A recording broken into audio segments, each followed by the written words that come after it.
What are we doing today?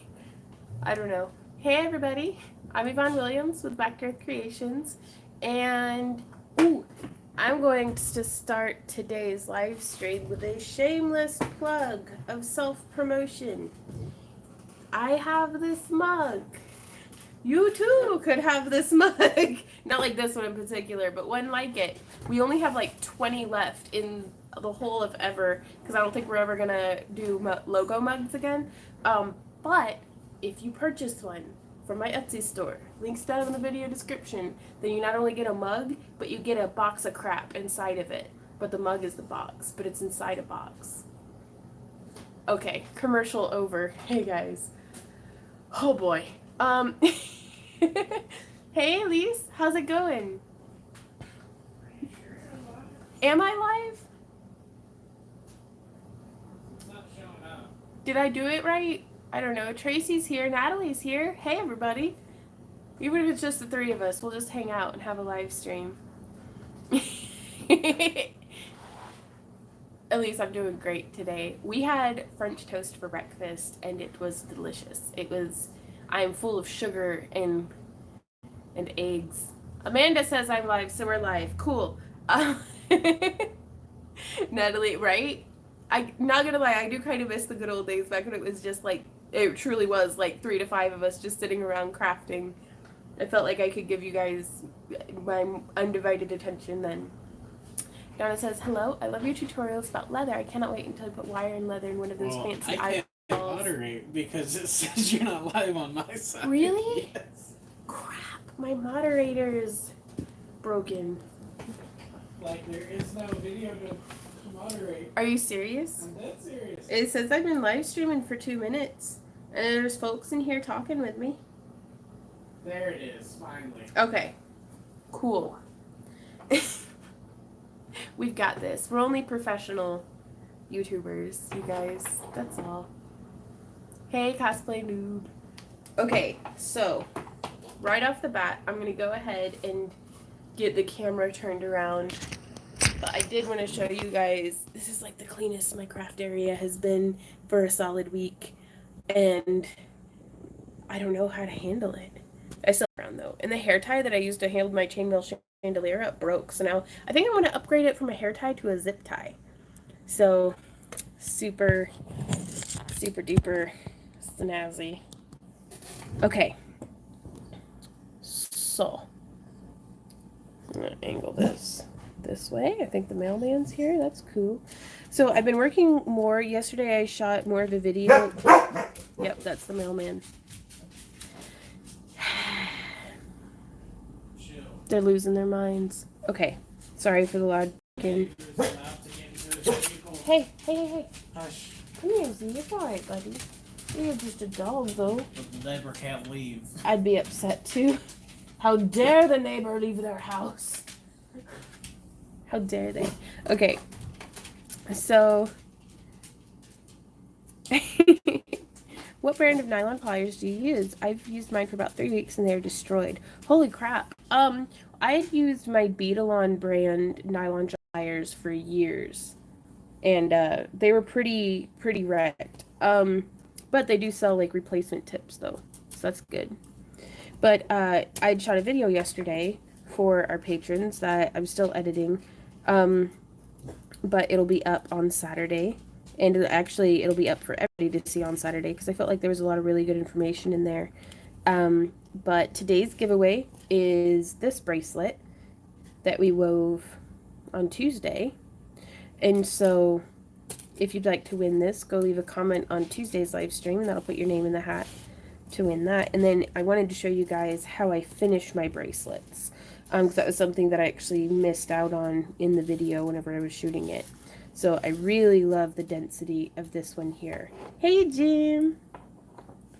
Kat asks, oh, I answered that one. Okay. I hope that that helped, Kat. Yeah, if you guys have any questions for me, be sure to do the @ and then Yvonne Williams. It'll highlight your question in orange, which makes it a lot easier for my partner Randy, who's moderating in the other room, to see. And so right now I'm weaving with the 16 gauge 3/16 bright aluminum. and it makes for a very dense European 4-in-1 weave. Like, I actually don't know. Yeah, I guess I could. It would make a seriously dense bracelet if I widened it. Which I'm gonna be showing y'all how to do that on this piece here after a minute. Christy asks, how are you and your Randy and Maddie doing this fine day? We are doing fantastically. It's a particular time of month, so we're just gonna stay in and binge Sims, and probably work on some different projects and stuff. Just kind of lounging around the house is really nice, just being lazy. That, I don't know if it's today or tomorrow is the summer solstice, but it feels like the summer solstice outside. It is miserably hot and humid, just like stifling. That's summer for you. Okay, so now I'm going to measure. Elise, we actually didn't go crystal mining. We rescheduled it. Yeah, so that's a good length for me. I guess I'll do a few more lengths. We're going to be going crystal mining next week. Just Randy's ankle was bothering him, and we had some other stuff going on, so we figured it'd be better, since we didn't even have to cancel anything, like, because we hadn't booked anything. So. Hey, Mandy. I did one in turquoise and silver, and it looks good. Just can't figure out how to do the closure to look right. 55 sounds nice. Hopefully that's Fahrenheit and not Celsius. Okay. I was wondering what you thought of niobium and titanium ear hooks. I think they are lovely, but they're a little bit expensive for me to incorporate into the jewelry that I sell out of my booth. But I do use them like on a custom basis, and I absolutely love using niobium for myself. Hey, Hartu. Where are we going to mine? Just somewhere in the Mount Ida area. We were going to try to spread it over 2 days, and then, like, if we didn't like the first mine, we'd just go and find another.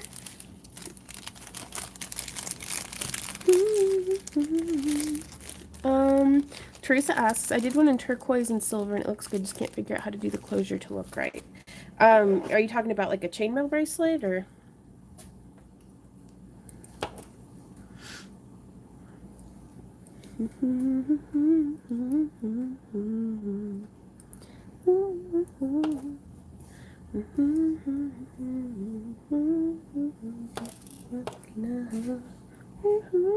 Hey, Sandra, how's it going? Maxine asks, when you go vending, do you have to hire sitters for your chicks and chickens? We do. We are very lucky to have close friends that, just honestly, they, like, it's an unspoken agreement that, like, I mean, because Randy and I would do it anyways, even if they never asked, but it's, anytime they need a sitter, we'll go and help them for their kids and animals and stuff. And so, granted, their kids are pretty grown now. We've known them for so long. But it's, I don't know. It's really nice to have... That didn't make it any better. Sorry, I'm messing about with my tripod. Trying to get a better angle for you guys.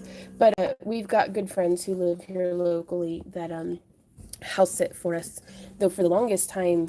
That's why we always kind of had a roommate, was to be like, hey, just live with us, and when we're gone, make sure our animals don't die or run away. And that's like mostly their rent was just house sitting for us.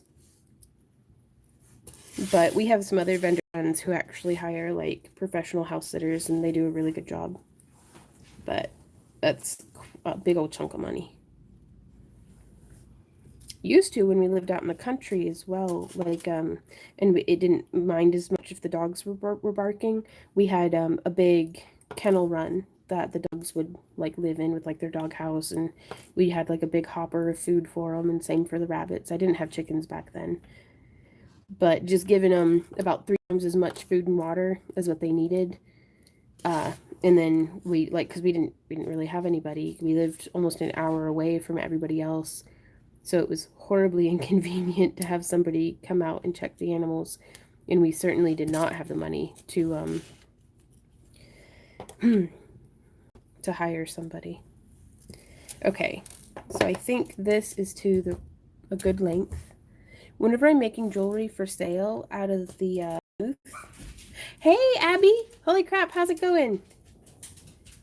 When I'm selling stuff out of the booth, I always make it just a little bit longer than I think what people might like for it to be, because then I can just shorten it down, and it keeps me from having to bring all of my tools and materials with me constantly to make sure that I have the right rings to extend something.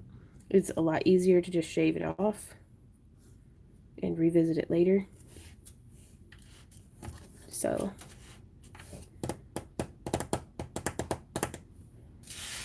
now you can see the two different ends that we have here. I'm going to switch this over.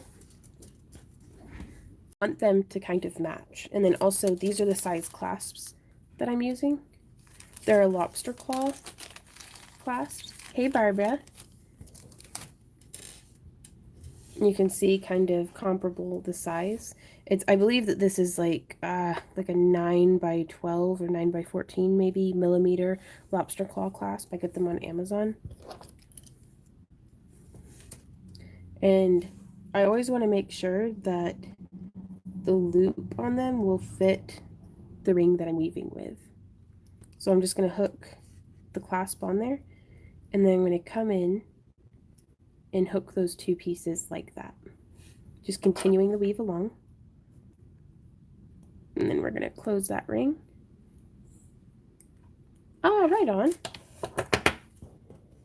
And so you can see it kind of just lays like that. Now also, whenever you have the end of your chainmail, sometimes it gets all wonky and weird and just doesn't want to lay right. So what I do for that is sometimes I'll either use just a slightly larger ring that won't let it get twisted around, but this time I'm going to just add a bit of what I call extender chain, which is just more rings of the same of what we've been weaving with, and I'm just going to hook a little 1-1 chain, one link to one link.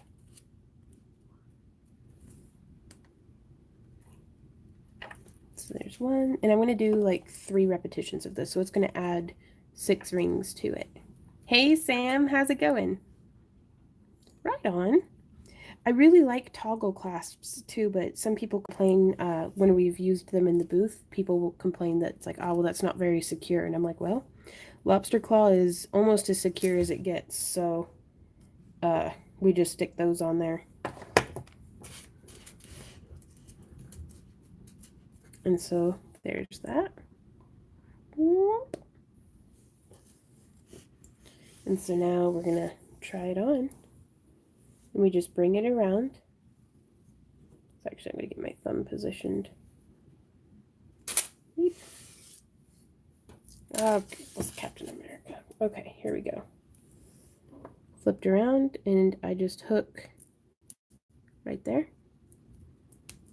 We've got a little bit of a chain that sometimes I like to hang like a cute little charm off of it. But it's a nice like baggier bracelet. It goes farther up my arm. Walrus, hairy walrus arms. Right on, Galen. It's a lot of fun. It really is. But I like the European foreign one for like, because even my Fitbit is kind of bulky for whenever I'm at a computer all day. But something like this is nice and flat, and I don't mind it. I don't mind wearing it. Okay, so I'm gonna check my questions.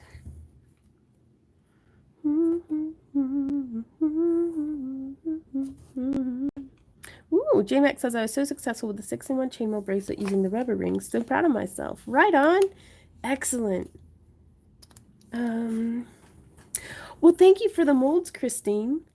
Oh, they're beautiful. I can't wait to use them. That's very generous of you. Okay. With this different table set up, I think I'm going to have to move my tripod.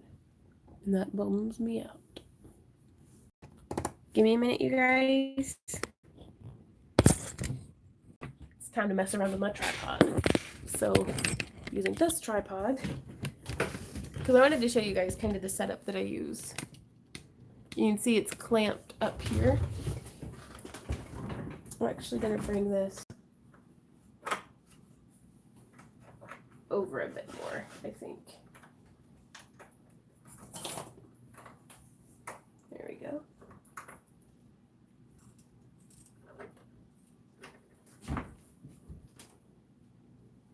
And then I use this ribbon, which there's got to be a way for me to tighten this up so I don't have to keep using the ribbon. It's mostly, there we go. Yeah, it's this bolt up here. Okay.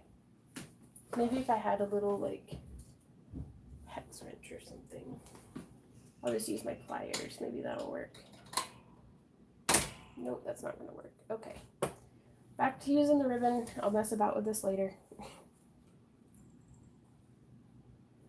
There we go. So this way I can bring it up just a little higher. And then I tie it with a ribbon.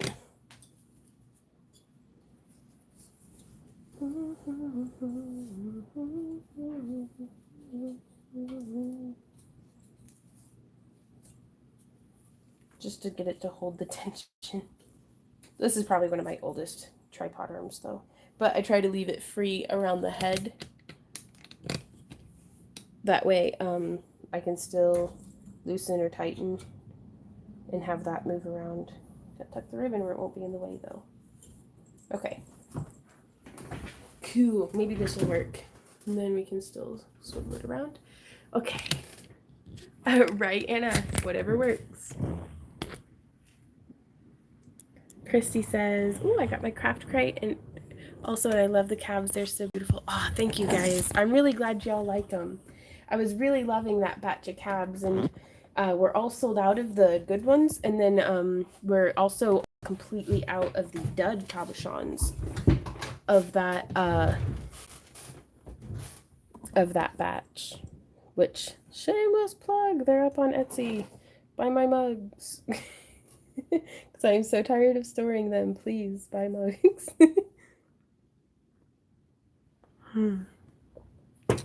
Okay, we've got a few more questions. Quite a few more questions. Tracy asks, don't you find it difficult to hook for some people? What other clasps will you recommend? For bracelets, I don't really recommend barrel clasps, but anything other than that, I actually really prefer either toggle or hook and eye. Those, they can get snagged like in hair or clothing. So sometimes, especially when we're selling out of the booth, I do bring just like a little like fun-sized jar of like random clasps.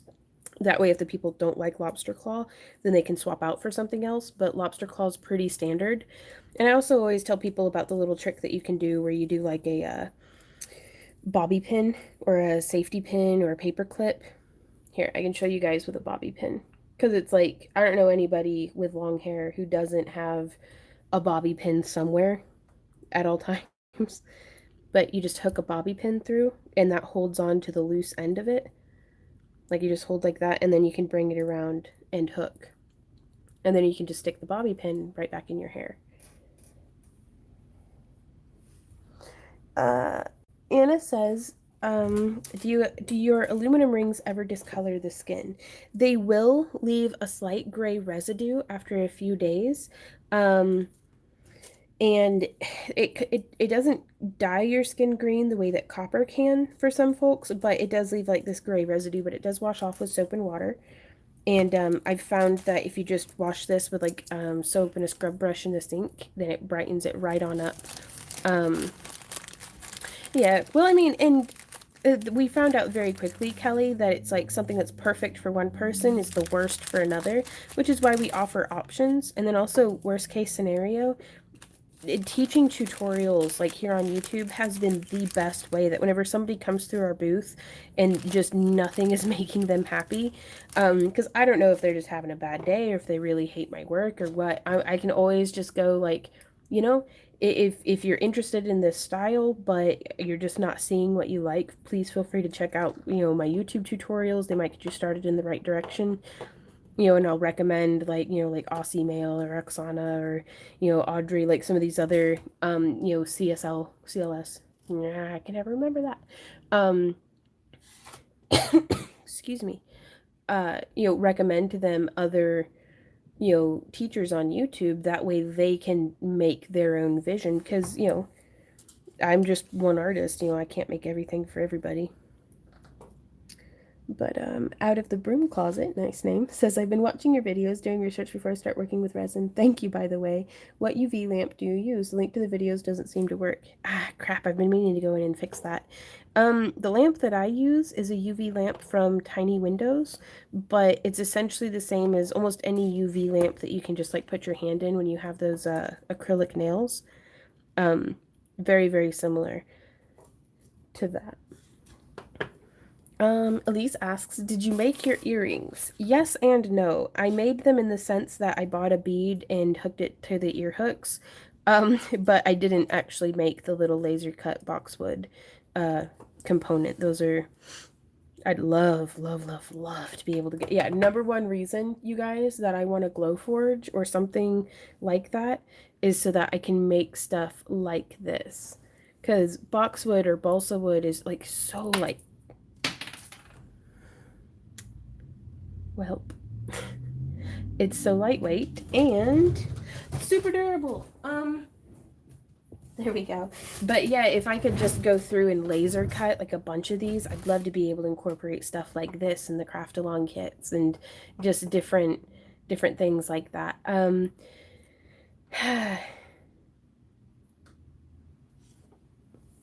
Okay.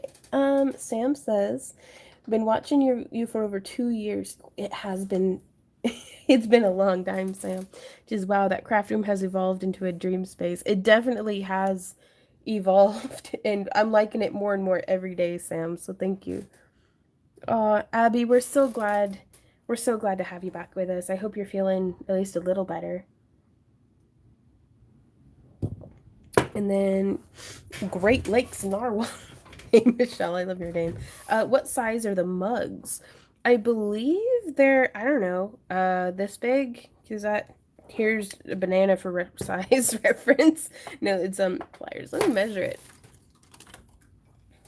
It's 3 inches inner diameter. Like 4.5 inches tall.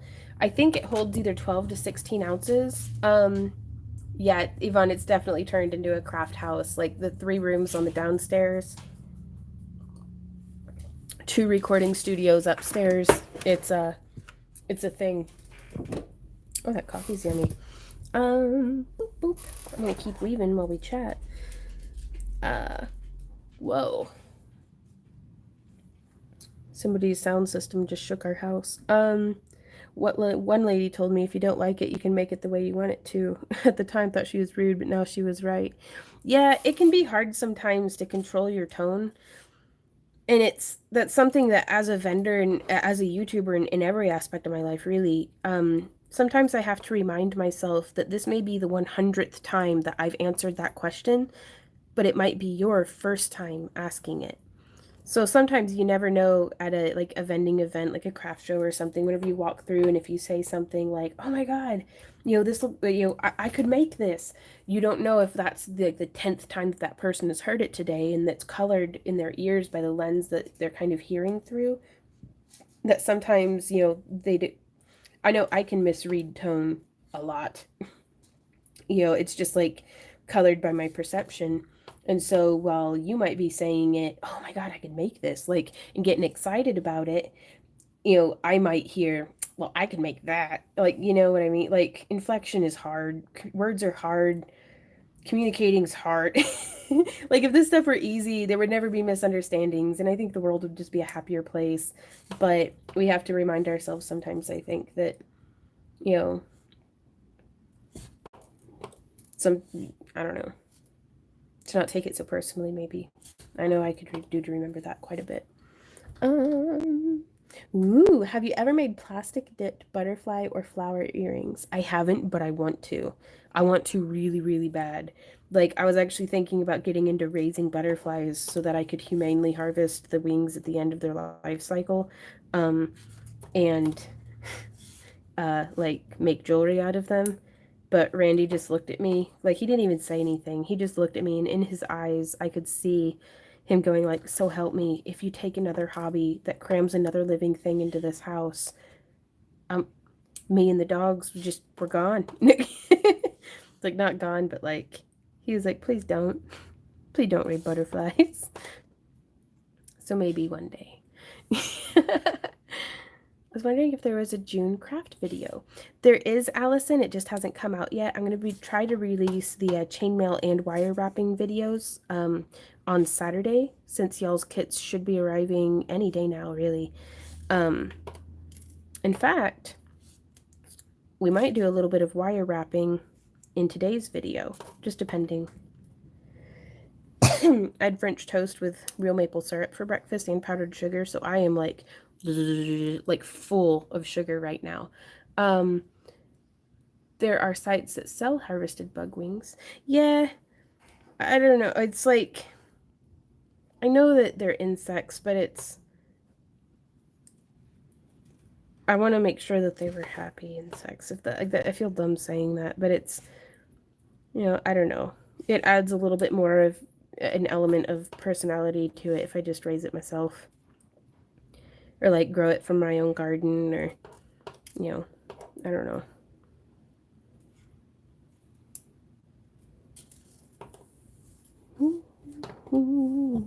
That, and I just wanted a really good excuse for for getting to raise butterflies, because I've always wanted to do that. Okay, Spirit says, hope you're having a great day. We are.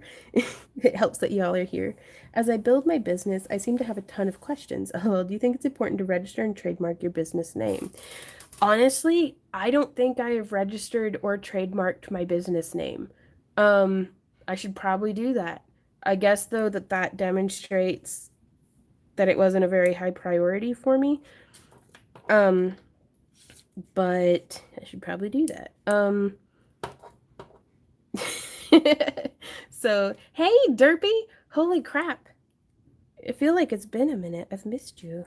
I've missed your big potato face.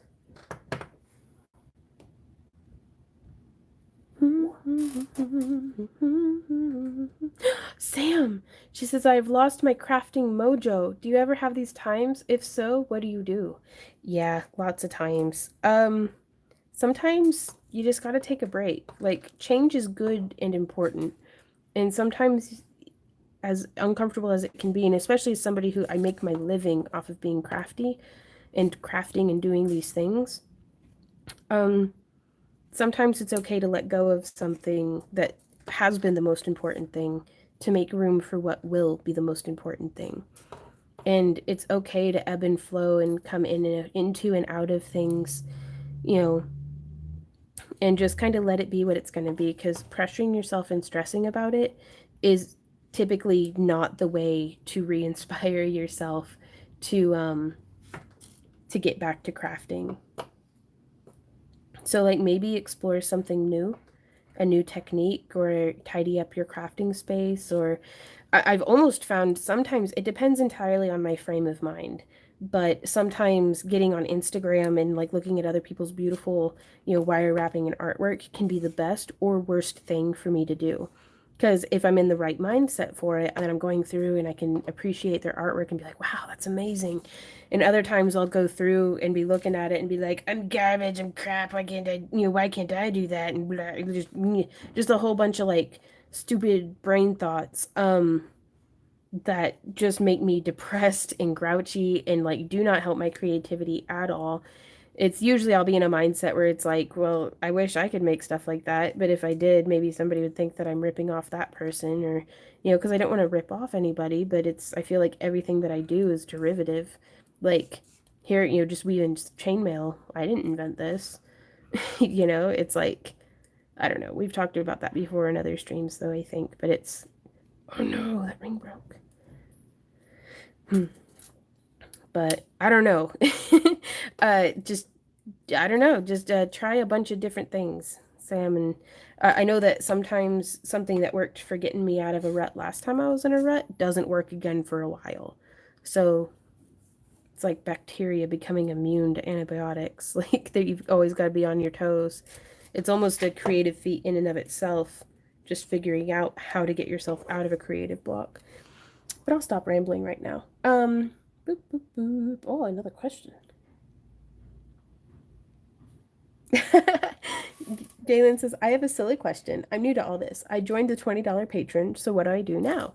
Hopefully I will double check because like if you sign up right now for Patreon, they shouldn't charge you until the first of the month. So what'll happen then is when and if you've been charged like outside of the range between like the first and the fifth of the month, please send us a private message. That way we'll know and we can go ahead and get your package for that month that you've been charged for sent out to you.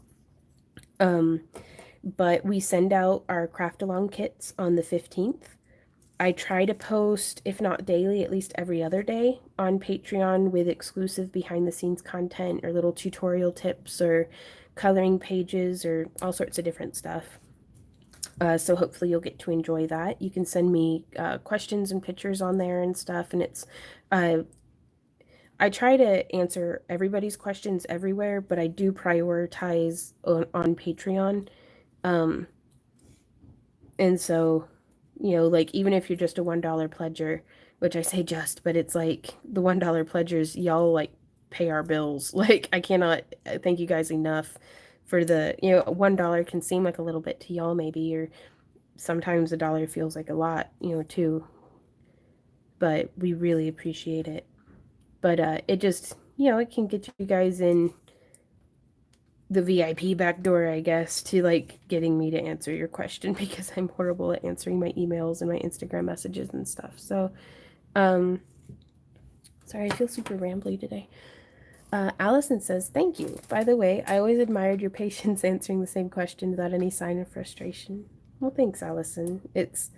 I love you guys, and I think love can really help patients to not feel like a burden. I remember like my dad teaching me, like helping me with my homework and stuff the year I was homeschooled and I was home with him, every day he was having to deal with my crap. And never once did he get short or frustrated or, impatient with me. Um, and same with Randy. He puts up with my crap every day. And not once does he get short or impatient or anything. So I feel really lucky to be surrounded by a bunch of people who inspire me to be better, less irritable, less frustrated, less, the things that I am. Um, Kath, is it Kathy or Kath? Says, have you ever had issues with tendonitis? My forearm has been so painful recently, I keep having to wait a week or so before I can do anything again. Then boom, it flares up. I do have a lot of problems in my hands, wrists, and oddly enough, elbows and shoulders. I think from just the variety of things that I do. Stretching is important, diversity of movement is important, and it's gonna sound weird, but staying hydrated.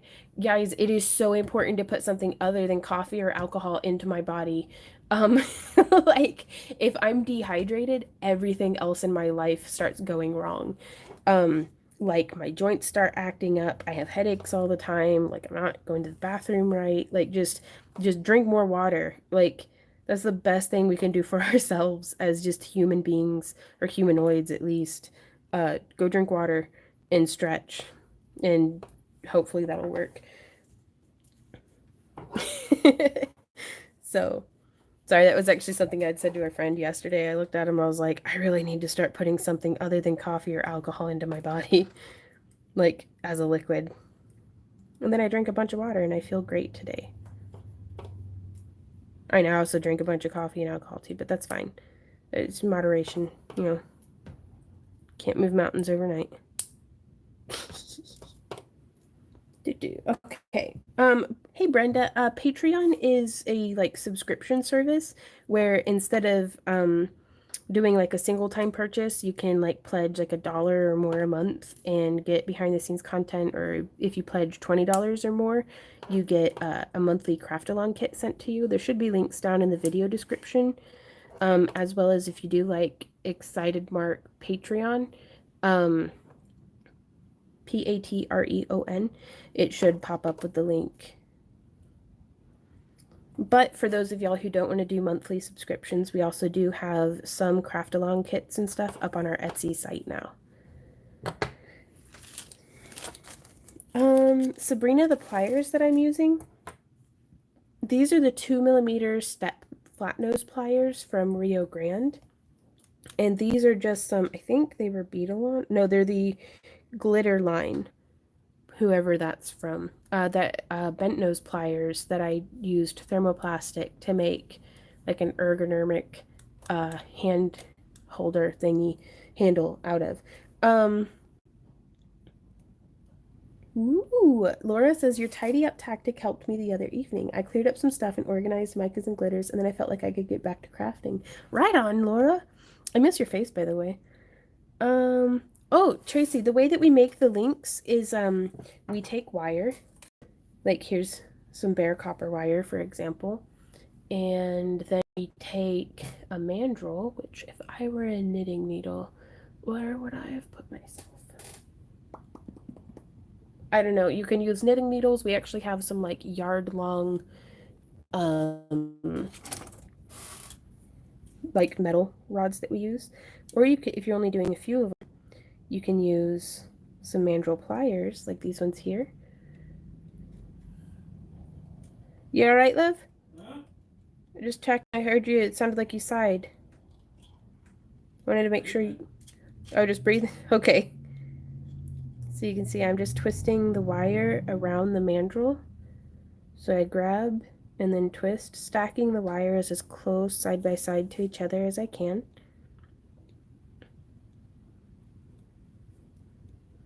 Just keeping it nice and tight. Normally with the big stuff, we do, boop, boop, boop. We use a drill and just drill it around the mandrel.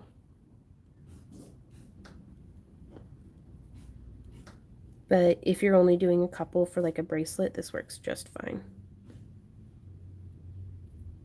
And so there we have these. And you can go through with flush cutters and like snip, snip, snip all the way up. You could use a jeweler's saw to cut all the way up, but we make like big, like yard long coils like this. And then we feed it through, it's called a ringinator, and it has like, I'll show you guys. Field trip. So this is how we make these rings. There's Maddie being fabulous on the couch. There's Randy being our moderator. Say hey, Randy. Hey, Randy. I love you. I love you. Okay. Okay, so in here we have the very, very messy craft room. But this is the ringinator. Dun dun dun. No, you don't have to keep saying, Oh, okay. Randy, you don't have to keep saying all the things that I'm saying. I love you. Okay. So these are the coils that we make. Great big long coils. We make them on that piece of wood that's buried. It works, I promise. And then it has this like pump that isn't plugged in right now. And then it has like underneath here, you can see, maybe, I don't want to drop my phone in the water. Okay. So if I lift this, you can kind of see that saw blade, maybe. No, I can't make it see the saw blade, but there, and I pops them out at the end, I'll cut, and that's the way I make them from. So, okay, deal over. We're going back into the corner. Ringinator. Come with me if you want to ring. Come with me if you want to eat. So yeah, that's in a nutshell. That's hilarious, Jim, by the way. Okie dokie. So yeah, that's how we make the rings, and we probably do about 200 coils a month. We try to for Patreon and stuff, and that's not including what we coil and cut for our own porpoises. But yeah, so if you're doing just a bit though, just using a jeweler's saw, or even coming through and like I snip a bit off and then I'll flip it. That way it keeps it nice and flat on the end. So, or you can just cut multiple at a time. And you could use a file to file down that pointy end.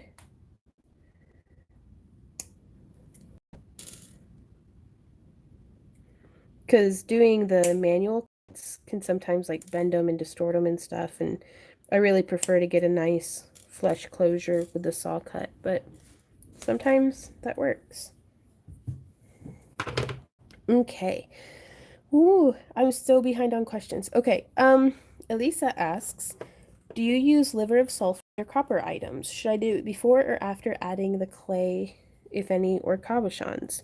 I usually do liver of sulfur last, though I have not tested it with polymer clay or resin. I don't know if the polymer clay would be porous enough to absorb any like super duper sulfur smells, which not gonna lie, smells like butts, like pretty badly. Wish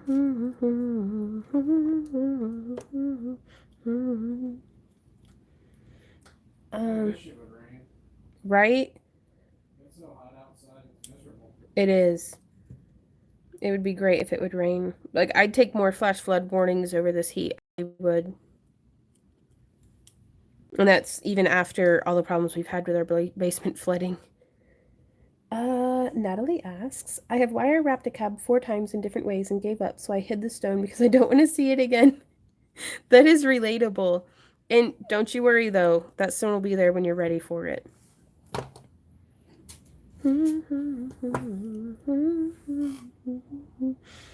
Free the tongue, new to the channel and have a weird question. Attempting to make plastic jump rings. These rings need to be pre-closed. Is there a way to close jump rings in bulk instead of individually?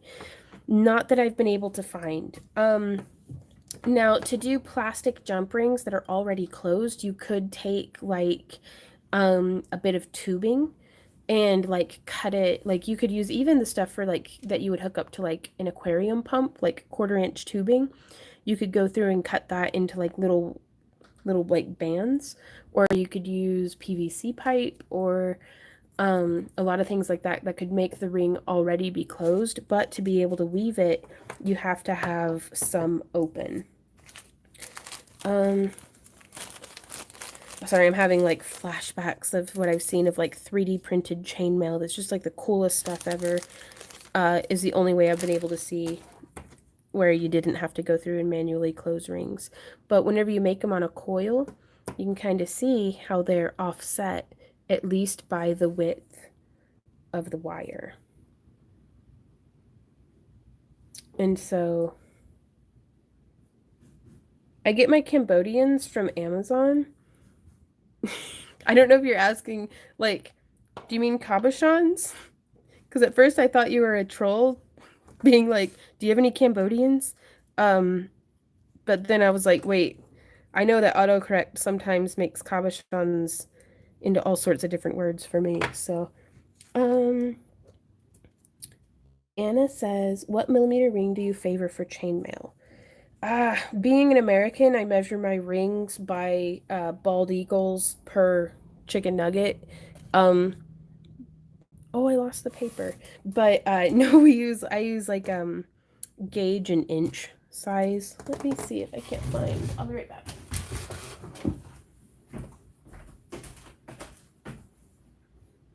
Where you at? I know you're in here.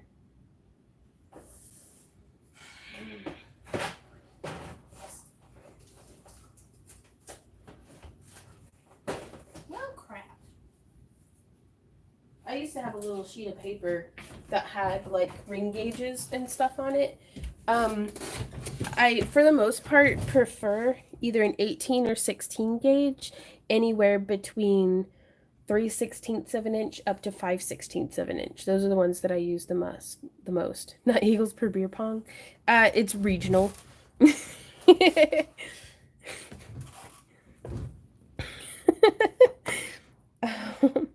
Kat says, how did you get started selling? I'm trying to make a little money on the side to better my little girl's life. I'm having a hard time getting myself out there.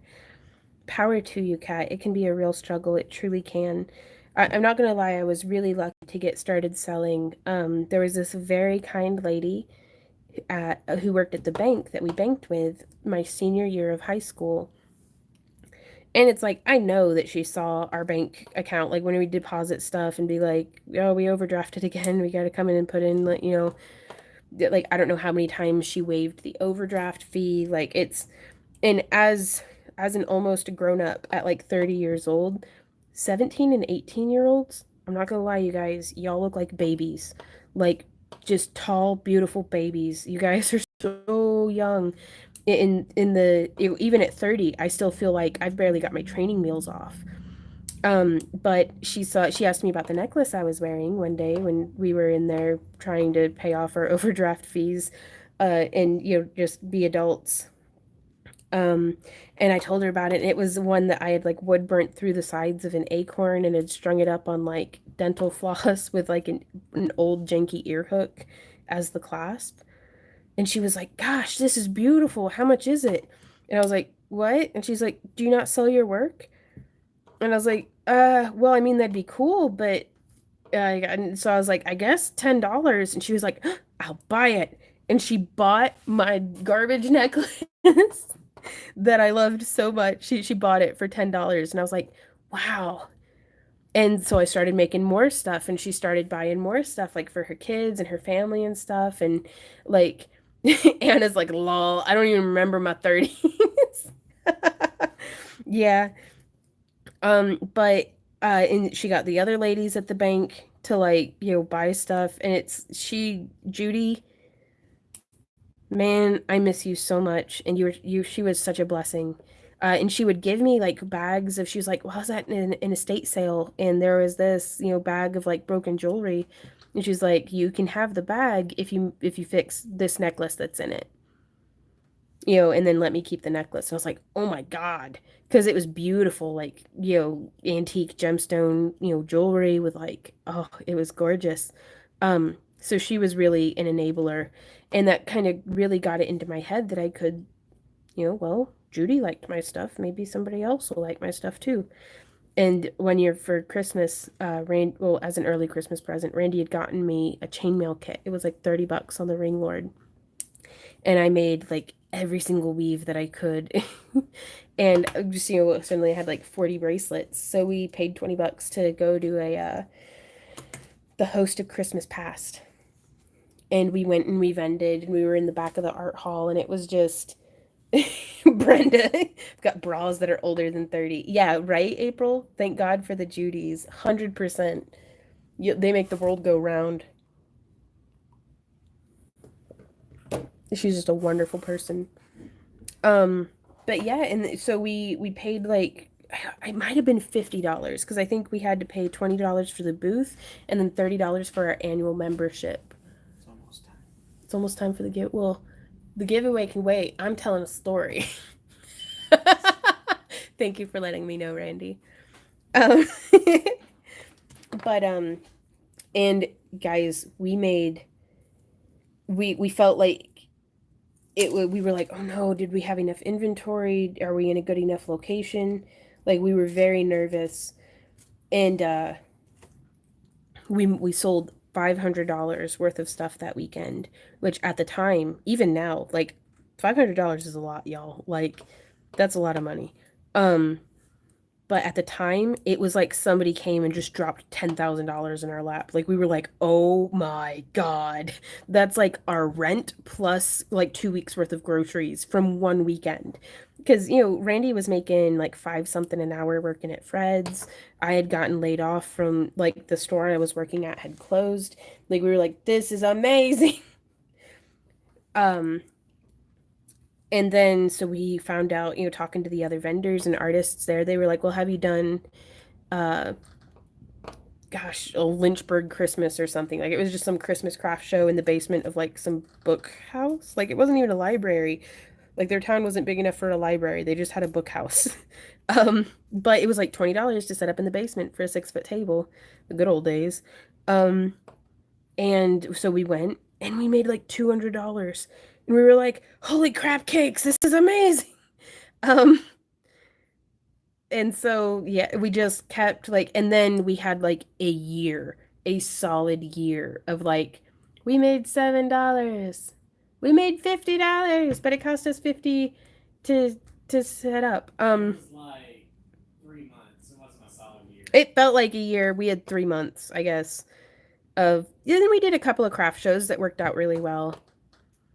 It's just like January, February, and March are not good. Like those are our downtime. Like it starts to pick up in March with like conventions and stuff, but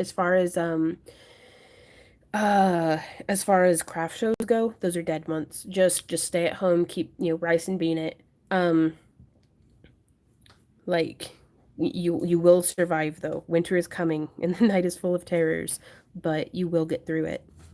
So then we found out about conventions at the end of that year. Like we did the Madison Street Festival.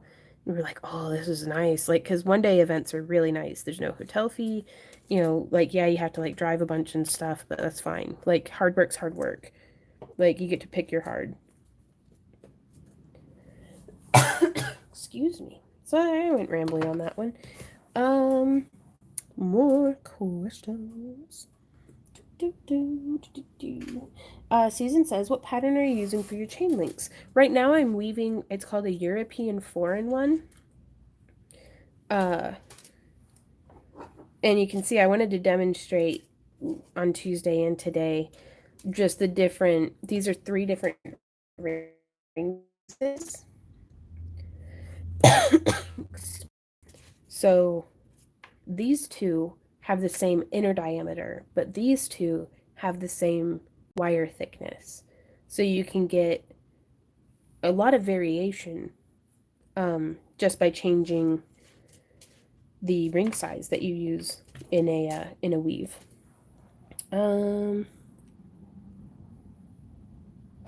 Christy says, I sent a message on Instagram with a picture of a cab I made with resin. I'm sorry, I haven't seen it yet, Christy. Well, after 24 hours, the cab was still soft and sticky. What did I do wrong? Oof. Sometimes it can be just really hard to tell. I've had some problems. Excuse me. Sorry, I don't mean to keep coughing in y'all's ears. What was I saying? Sometimes if it's too cold, whenever I'm mixing the resin, it doesn't like cure properly. A lot of the time, sometimes my measurement will be off just a little bit even, or maybe I didn't mix thoroughly enough, or like you might be able to peel the resin off of it. Though sometimes I've also just gone back through and done another thin like glaze layer of resin over it. Just to kind of like trap the uncured resin in. Give it a nice like hard outside.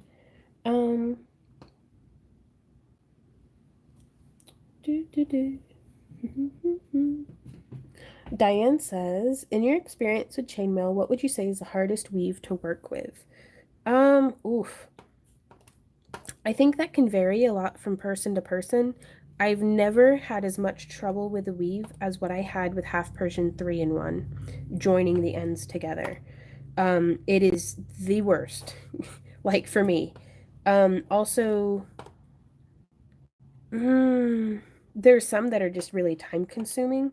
Like it's again, there's a lot of different ways that a thing can be hard. Uh, a lot of the chainmail costumes that I make, even though they're just, European 4-in-1, it's that it takes so much time. It's a feat of endurance more than skill. Whereas things like Dragon Scale, that one's pretty challenging to me. Just a lot of dense, tight weaving. Boop, boop, boop. Okay. Well, good luck to you, Teresa. We'll be doing the giveaway. Yeah, we're about 10 minutes late on the giveaway. So we'll go do the giveaway now. But I am going to catch up on questions really quick, though.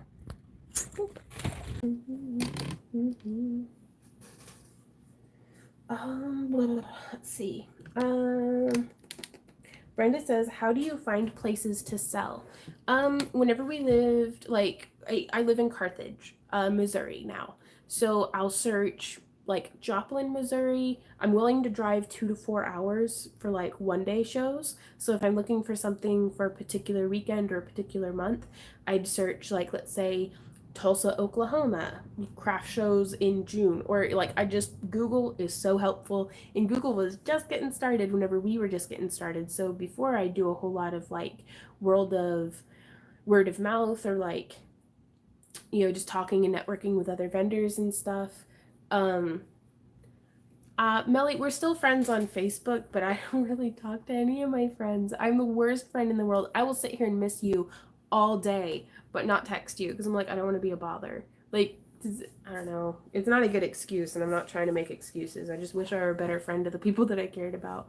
Um, so but yeah, just Googling and then finding dates. And if I didn't make it for this year, then I write it in a notebook for next year. And I just kind of like look usually 6 to 8 months in advance, because if the event itself doesn't know when their date is going to be, they're going to be having a hard time promoting. And that's so much of whenever I'm looking for events, it doesn't have to have a huge attendance. Like a lot of attendees is really nice, but like the War Eagle Craft Fair, I don't think I'd ever vend there, because even though they get a huge amount of attendance, a lot of the vendors, like if it rains or if it's too hot or if it's like muddy, like just sales aren't quite what you would expect off of that many attendees. Whereas some conventions that we've gone to, like they'll have like maybe 500 attendees, but they only have like 15 dealers, so it works out phenomenally. Okay, trying to answer more questions. Tony, I will show you the book. It's like Making Polymer Clay Beads. I can't remember the author's name off the top of my head, but I'll show it to you in just a sec. Does different colored rings make things look different too? A nice way or a bad way? Art is subjective, so one person can be like, oh my god, that color pattern's perfect, whereas another person's like, that's horrible, I would never wear that. But yeah, adding in different colored, like anodized aluminum or even different metal types, like I love the way that stainless steel looks, but it's pretty heavy and hard to work with, like harder rather to work with than aluminum, which is very soft and lightweight. But yeah, definitely, you can, with just one weave, you could make like easily 50 different bracelets and not a single of them looking the same, because size variation and color variation. Oh, I can't help it, Kim, if my voice isn't in sync. I'm streaming off of my phone and it's going to space before it gets to you where you are. So I'm not surprised that it's out of sync. Galen says, your tutorials for doing chain links or waves? I'm not sure what you mean. I'll be doing tutorials on both. Okay, let's go do the giveaway, you guys. And today we're giving away this chainmail bracelet, which I will adjust within an inch or two to fit whoever wins it. So let's go pick the winner. Oops. But yeah, it's my little nest. And from the back side. I like that spot. Hey, Andy. How's it going? You ready to pick a winner, chicken? I guess.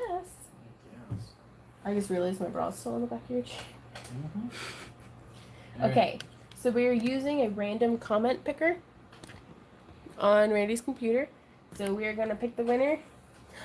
Drum roll. Can't hear it, but we're drum rolling. Amy Newborn says, I've so missed watching you live and hanging out. I just wish I had a little extra time for these last few weeks. Keep on smiling and much love. Well, congratulations, Amy. If you'll send me an email at backtoearthcreations@yahoo.com with your shipping info and your wrist size, like what size you would like your bracelet to be, then we'll get that shipped off to you. And we'll be doing another giveaway next week. Don't know what of yet, though. Okay, back to the crafty corner. Dun-dun-dun-dun-dun-dun-dun. You look so, like, comfy and like a teenager, Maddie. I'm just saying. Like, he's like, the little fainting couch. Yeah. It's like that picture we saw of the kid asleep on the cat tree. Okie dokie. So we're back over here, and I'm going to get this flipped around. Yeah, right. Rides around the house. I'm gonna stay for just a little bit longer because I wanted to show how to expand the weave like wide. Excuse me.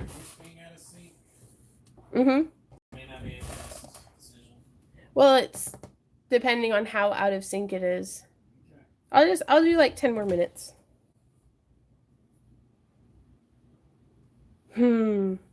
Quite possibly, Christy. That might not be a bad idea. Like, is it out of sync for everybody? Yeah. Oh, really? What if they just can't see my mouth? Well, still what you're talking about when you're pointing at things. Oh, really? Okay. Well, I just won't point at stuff. I can still answer questions. Okay. I'm not ready to shut up. Oh, Vicky says she left and came back and now she's in sync. Ooh, says don't brush, use a light spray. Oh, like an acrylic seal first.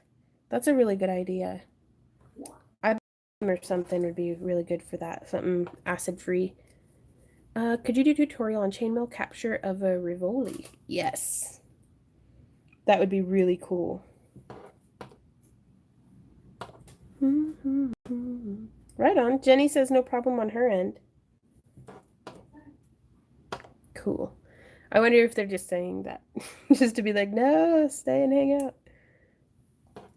Oh, I only needed one ring on each of these. So yes, for the first row, you'll notice I had done like 2 closed rings per open ring. And now for the second row, I'm doing 1 closed ring per open ring. Right on, Brenda. Run ring to bind them. Yep. Oh, I could do the Lord of the Rings marathon. But the very productive thing. Right on, Maxine. We're still here, Andrea. You can watch us on replay though, too.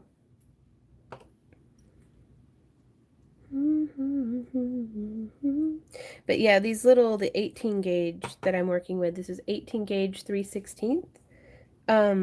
And they're acid etched aluminum wire. And I have to say, it is not my favorite. Like, it feels grimy, it doesn't look shiny. Like, I don't like it as much, but it's all the wire that we could get our hands on at the time. Okay, so now I'm going to zoom in a bit.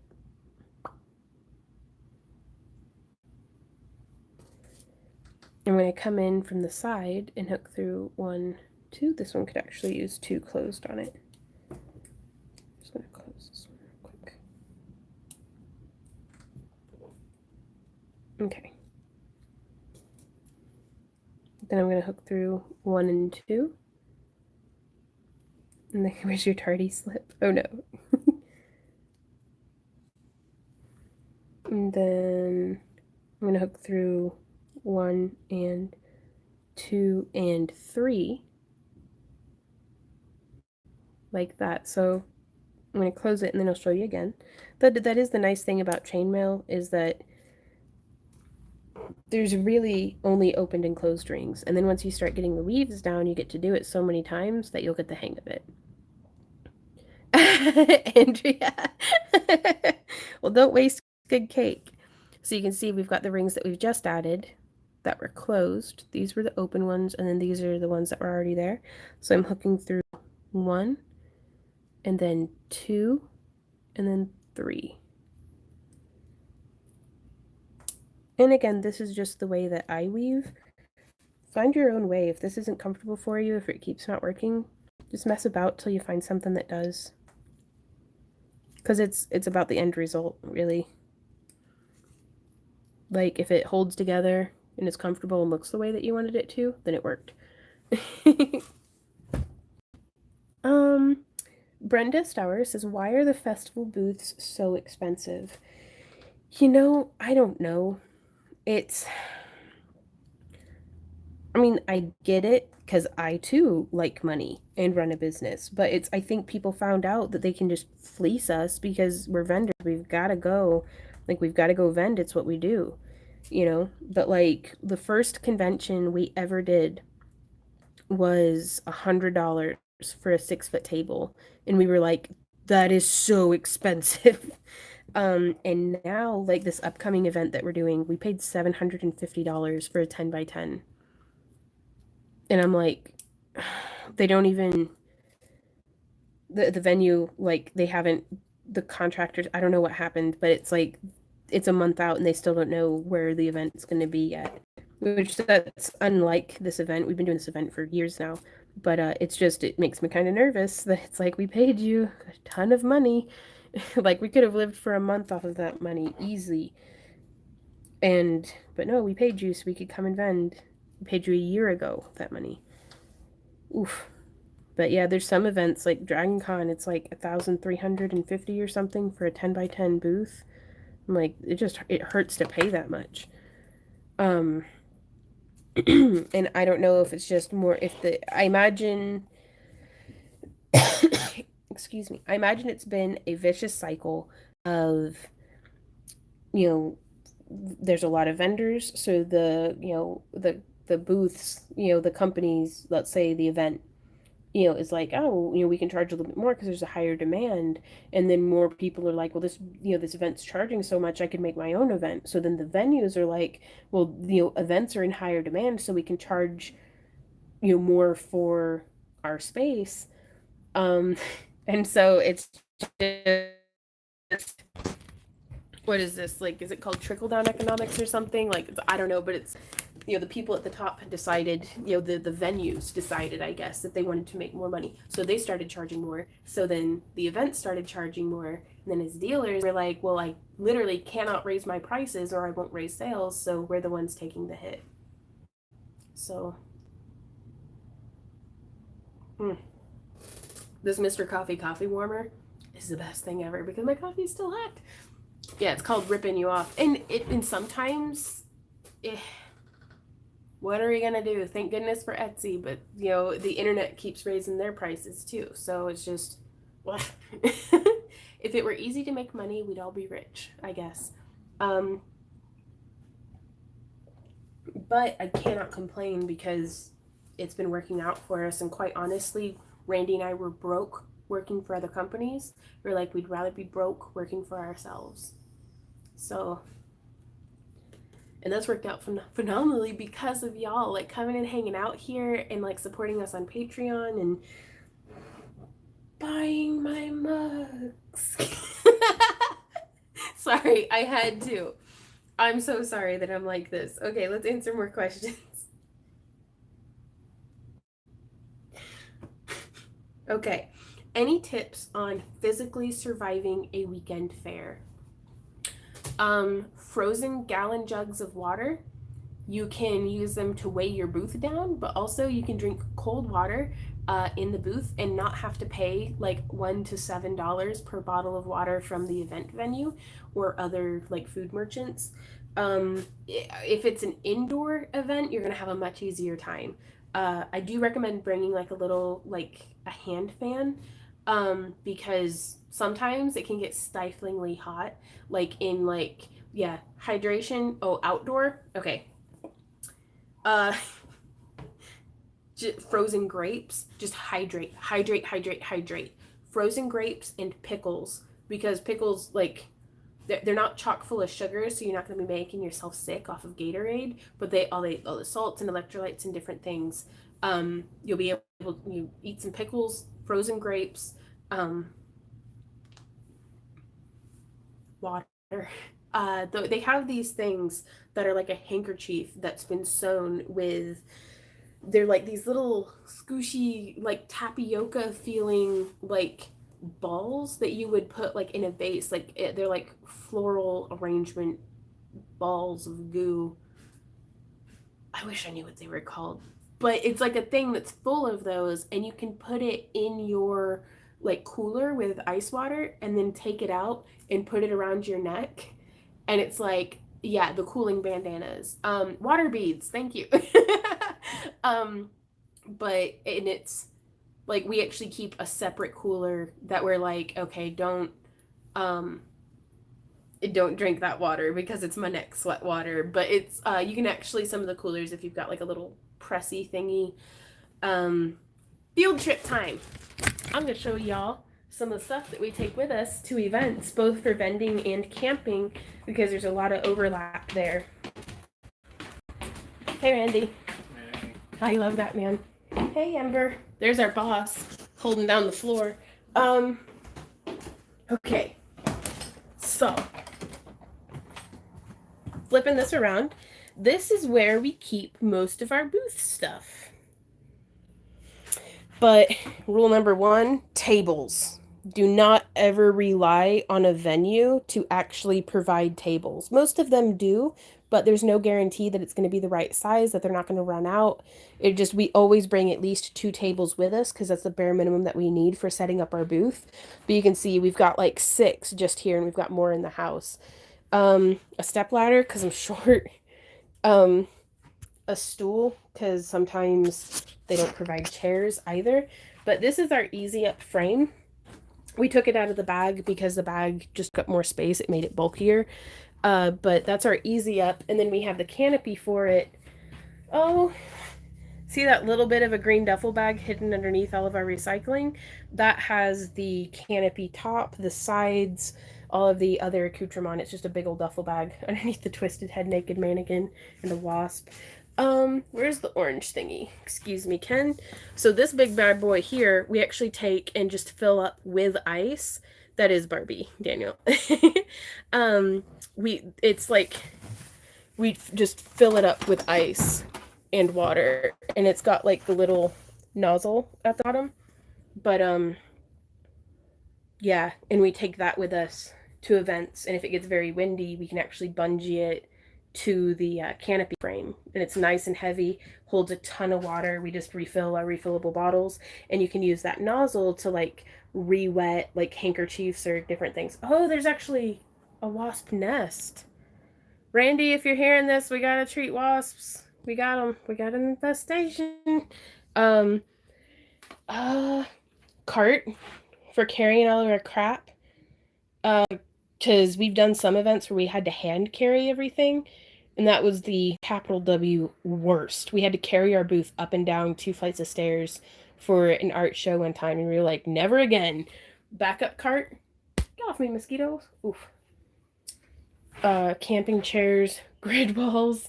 But yeah, that cooler thingy, I just didn't know how to communicate cooler thingy to you guys. But yeah. Oh, also, that was a good face to transition. Go buy mugs of stuff on my Etsy or dead boxes or craft boxes or something. I don't know. Cats is just buffering on the boxes. Okay, water beads can be packed up with Joanne fabrics in the floral section. Little mountainside of sewn tube soaked in water. Yep. Okay, well, it looks like it froze. If you guys can still hear me, refresh. Okay, and then we'll get to say the bye-bye. I forget what I was talking about. Hey, Randy, what was I talking about? Smithville